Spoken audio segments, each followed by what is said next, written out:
شروع اللہ تبارک و تعالی کے نام سے جو بڑا مہربان نہایت رحم کرنے والا ہے۔ بھائیوں اور بہنوں، قرآن مجید کی اس سورت کو 10 مرتبہ پڑھ لو، جسم سے انشاءاللہ ہر بیماری بھاگ جائے گی۔ محترم بھائیوں اور بہنوں، ہمارا آج کا وظیفہ ایک ایسی سورت پڑھنے کا وظیفہ ہے۔ یہ سورت آپ کسی بھی وقت پڑھ سکتے ہیں، اور یہ سورت پڑھنے سے آپ کے جسم سے انشاءاللہ ہر بیماری دور ہو جائے گی، کیونکہ یہ بہت ہی زیادہ بابرکت اور بہت ہی زیادہ طاقتور سورت ہے۔ اس چھوٹی سی سورت میں ناظرین اتنی برکت ہے کہ اللہ تبارک و تعالی کی رحمت سے جسم سے ہر بیماری کو نکال کر انسان کو صحت مند کر دیا جاتا ہے، اور اسے کوئی موذی بیماری نہیں لگتی۔ آپ کو کوئی خطرناک بیماری ہی کیوں نہ ہو، شوگر، بلڈ پریشر یا کوئی بھی بیماری، جسم کے کسی بھی حصے میں کوئی تکلیف ہو، یہ سورت پڑھتے ہی آپ کی ہر تکلیف، ہر بیماری انشاءاللہ دور ہو جائے گی۔ یہ عمل آپ نے اللہ تعالیٰ کی ذات پر مکمل توکل اور بھروسہ کرتے ہوئے کرنا ہے، کیونکہ جو انسان اللہ تبارک و تعالیٰ پر جتنا توکل کرتا ہے، اللہ تعالیٰ اتنی جلدی اسے صحت یاب کرتے ہیں اور اتنی جلدی اس کی دعائیں قبول فرماتے ہیں۔ محترم ناظرین، توکل انسان کے دل کا وہ سکون ہے جو اللہ پر کامل بھروسے سے پیدا ہوتا ہے۔ یہ ایمان کی ایک اعلیٰ صفت ہے جو بندے کو دنیاوی معاملات میں بے خوف اور پرسکون رکھتی ہے۔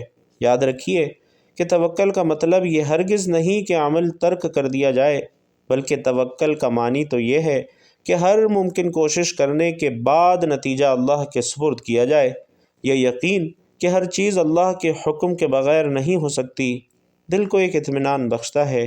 توکل انسان کو نا امیدی سے بچاتا ہے اور اسے صبر و شکر کی راہ دکھاتا ہے۔ یہ ایک ایسا اعتماد ہے جو اللہ کی قدرت اور رحمت پر مبنی ہے۔ مومن توکل کے ذریعے اپنی تمام مشکلات کو آسان سمجھتا ہے، اور توکل کا مظہر ناظرین یہ ہے کہ بندہ اسباب اختیار کرنے کے ساتھ دعا اور بھروسے کو ساتھ رکھے۔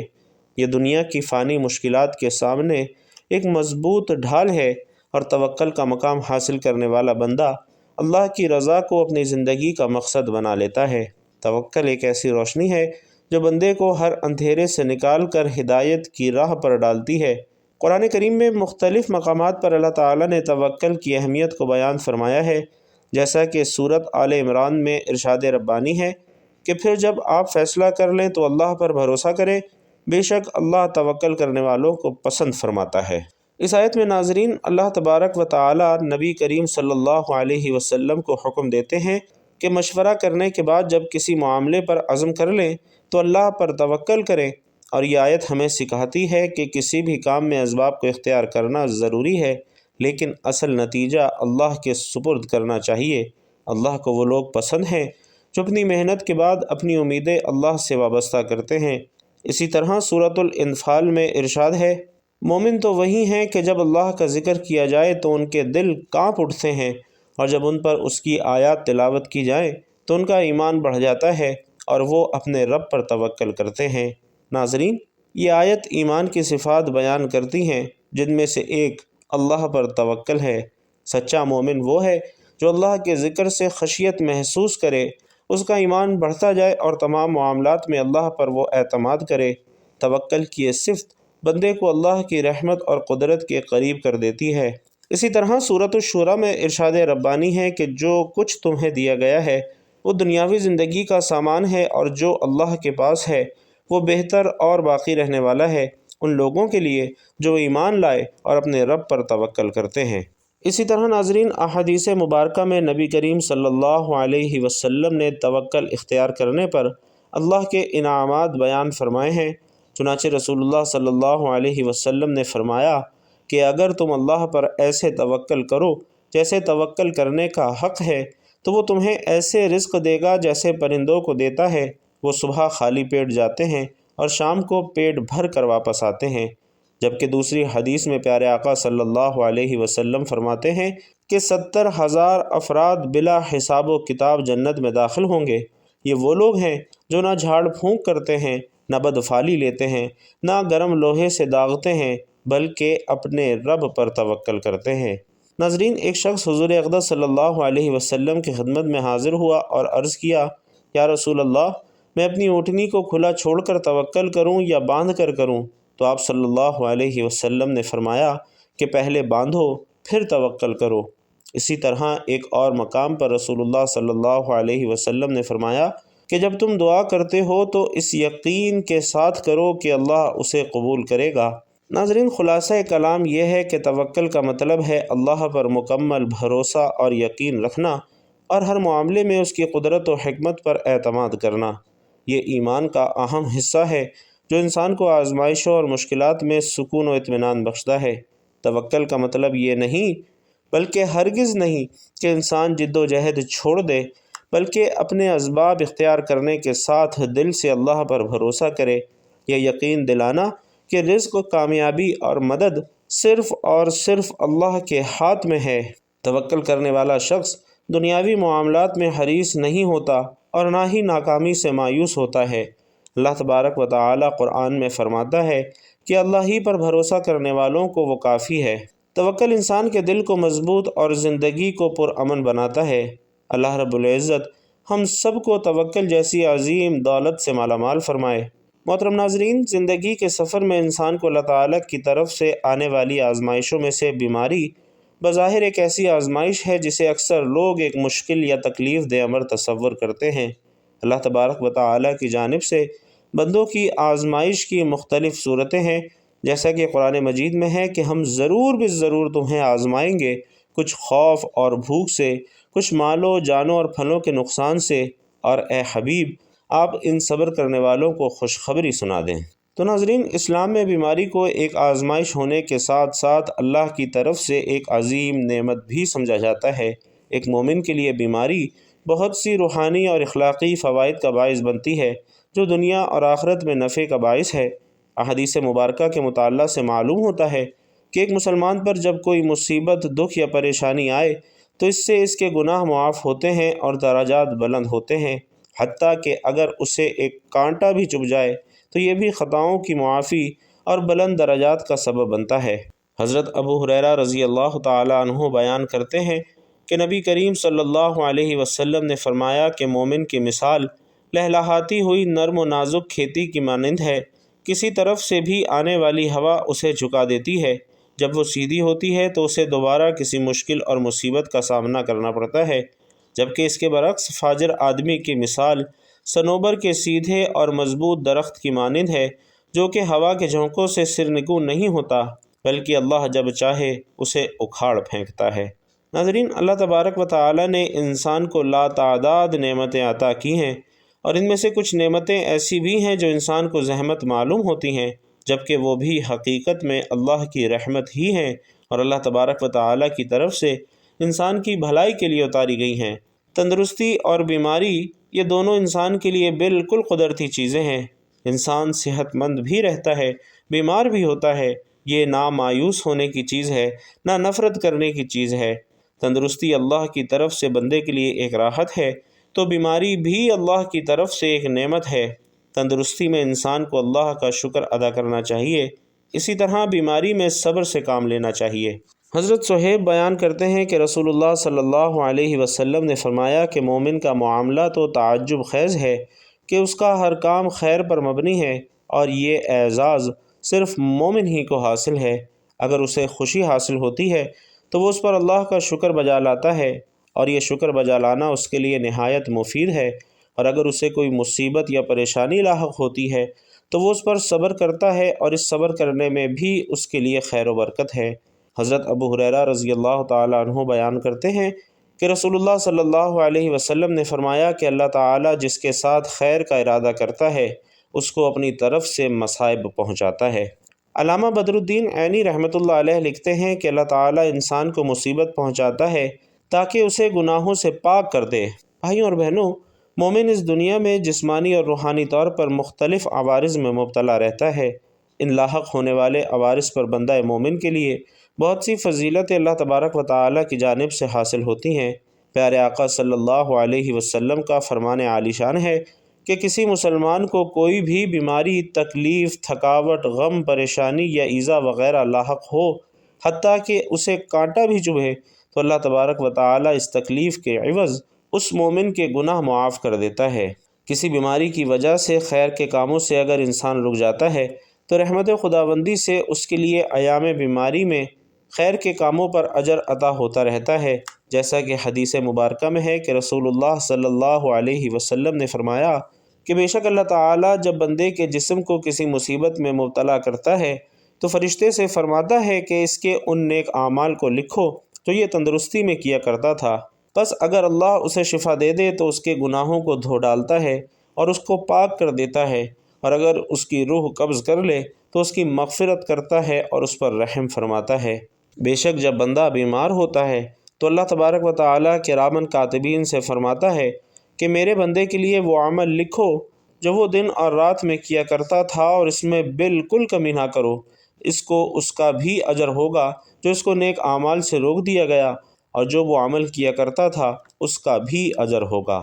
ناظرین، مومن کو بعض دفعہ بیماریوں، پریشانیوں اور مصیبتوں میں مبتلا کیا جاتا ہے، اور ان سب کا مقصد اللہ تبارک و تعالیٰ کی جانب سے دیے جانے والے بلند مقام کا عطا کرنا ہوتا ہے۔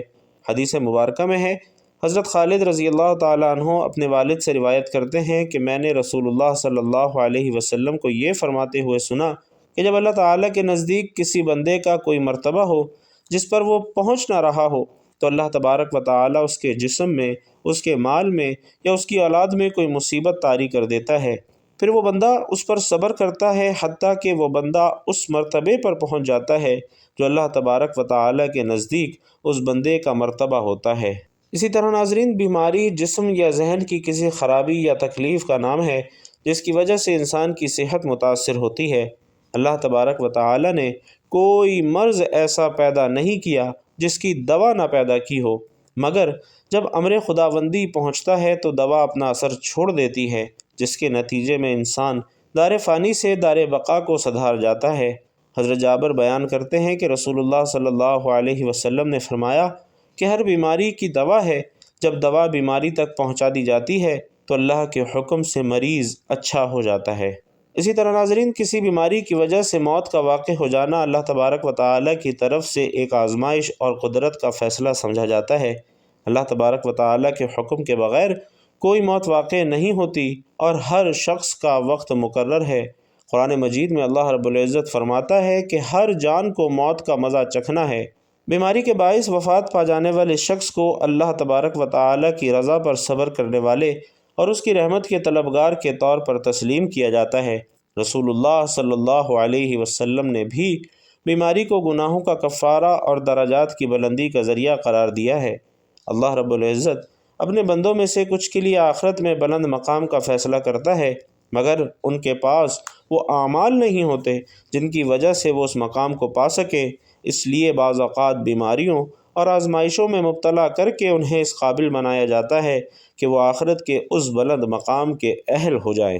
اگر ہم صبر، ثابت قدمی سے کام لیں، ثواب کی امید رکھیں اور اپنے خالق کے فیصلوں پر راضی رہیں تو یہ پریشانیاں اور بیماریاں ہمارے لیے رفع درجات کا ذریعہ ہیں۔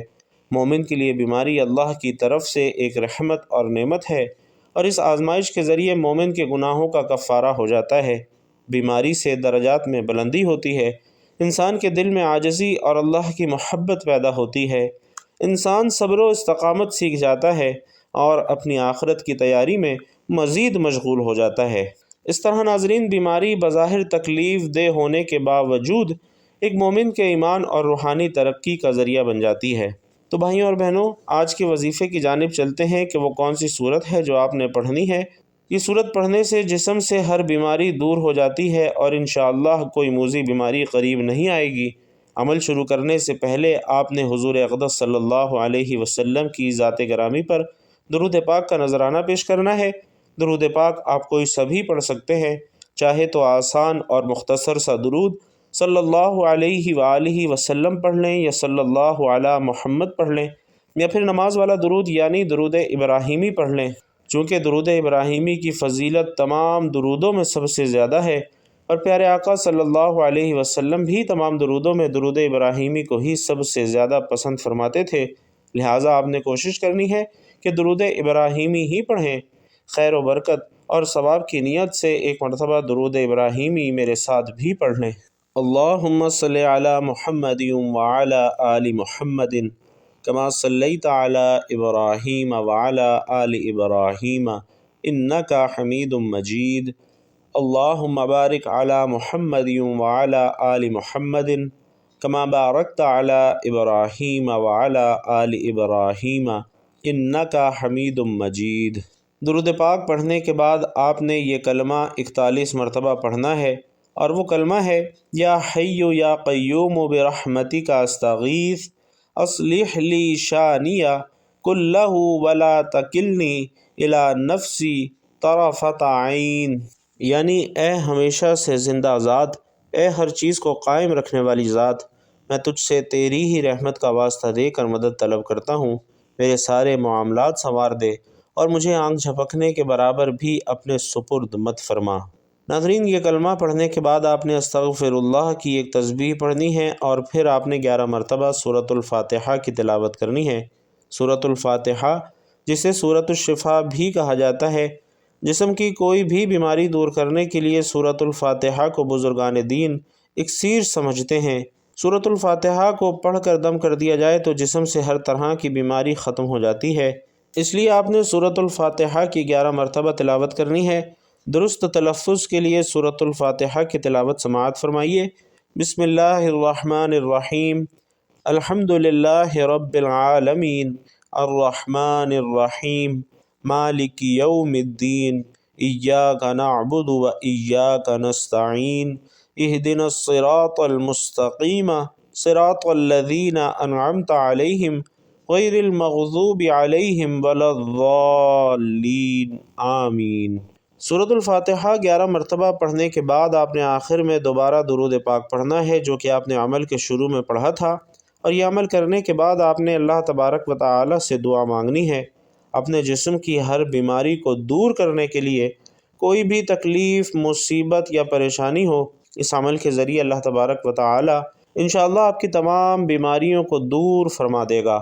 بس اس سارے عمل کی ایک ہی شرط ہے کہ آپ نے اللہ تعالی کی ذات پر کامل یقین اور مکمل بھروسہ رکھتے ہوئے یہ عمل کرنا ہے۔ دلوں میں وسوسے نہیں رکھنے کہ پتہ نہیں میرا وظیفہ قبول ہوگا یا نہیں ہوگا، میری دعا قبول ہوگی یا نہیں ہوگی، اور میری حاجت پوری ہوگی یا نہیں ہوگی۔ ناظرین، دلوں میں وسوسے اعمال کو ضائع کر دیتے ہیں۔